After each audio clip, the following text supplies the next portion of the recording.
Pumalag ang isa sa mga abogado ng mga biktima ng drug war ni dating Pangulong Rodrigo Duterte kaugnay ng hiling na defense team nito na hingan ng ID o pasaporte ang mga biktimang nais lumahok sa pagdinig sa International Criminal Court.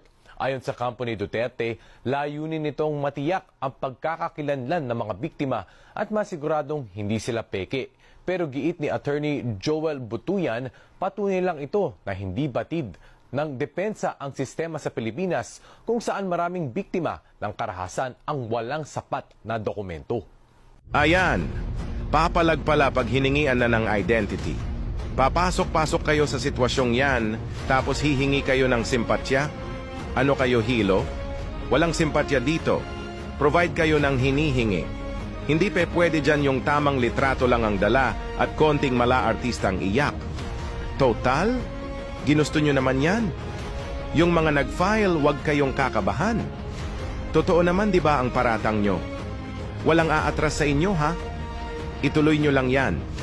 Gusto naming makita kayong mapahiya sa buong mundo. And the worst kayo pa ang makakasuhan ng falsification of public documents.